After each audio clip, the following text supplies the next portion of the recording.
जय हिंद बच्चों। आज हम सभी सप्तम किरण हमारे देवता इस चैप्टर का अध्ययन करेंगे। मुझे भरोसा है कि आप सभी षष्ठ किरण तक के प्रश्नों को सॉल्व कर लिए होंगे। तो आइए आज हम नया चैप्टर शुरू करते हैं। हमारे देवता। घर में माँ देवता है, देवी है। आप उंगली रखिए। इसी देवता के कारण हमारा जन्म हुआ है। सही बात है।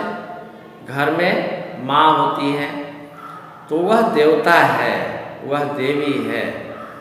इसी देवता के कारण जन्म हुआ है। माँ पिताजी के कारण ही हमारा जन्म हुआ है। इसकी गोद में हमारा पालन पोषण हुआ है।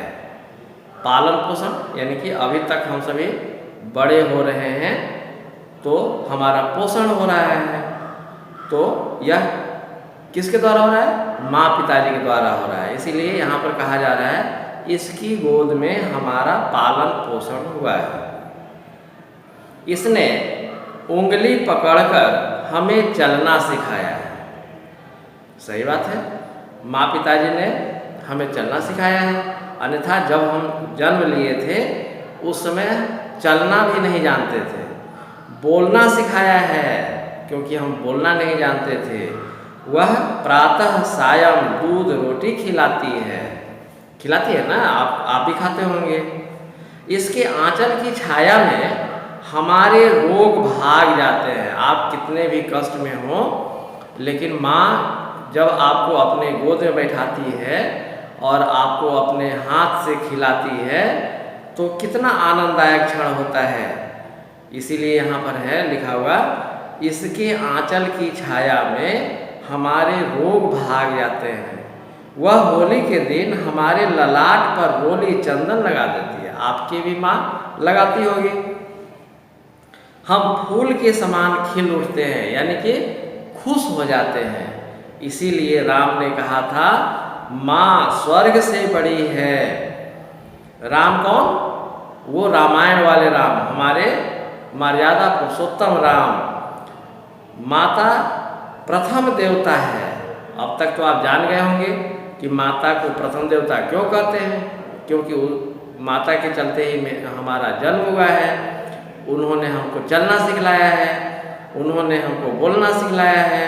वह हमारे दूध रोटी का प्रबंध करती है, खाने का प्रबंध करती है, फिर वह हमको दुलार भी करती है। इसी कारण से माता प्रथम देवता है। हम माँ को प्रणाम कर विद्यालय आते हैं। घर में पिताजी हैं। हमें माँ के साथ पिताजी की गोद भी मिलती है, क्योंकि शाम में या प्रातः काल में पिताजी अपने गोद में लेकर के घुमाने ले जाते हैं या खिलाते हैं। तो हमें माँ के साथ पिताजी की गोद भी मिलती है, यानी कि उनका भी प्यार मिलता है। पिताजी से बड़ा प्यार मिलता है। वे हमें प्यार से पढ़ाते लिखाते हैं। कभी प्यार से डांटते हैं क्योंकि यदि हम कोई गलती करते हैं। फिर चिड़िया घर में मोर, हंस, मृग दिखा देते हैं।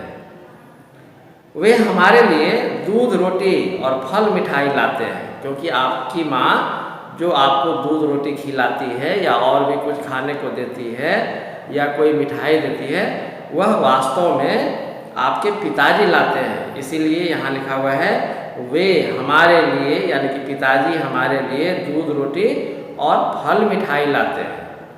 वे सुंदर सुंदर खिलौने ला देते हैं।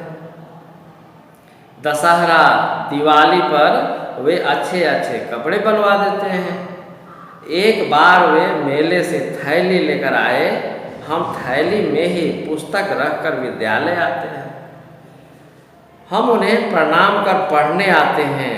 वे मौन रहकर आशीष देते हैं, यानी कि आशीर्वाद देते हैं। इसलिए पिता द्वितीय देवता है।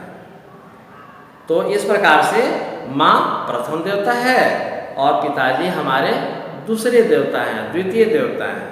तो चलिए आज पृष्ठ संख्या 22 हम सभी पढ़ें। घर पर भी आप इसको बोल करके पढ़ने का अभ्यास कीजिए। फिर अगले दिन हम सभी अगले पृष्ठ को पढ़ेंगे।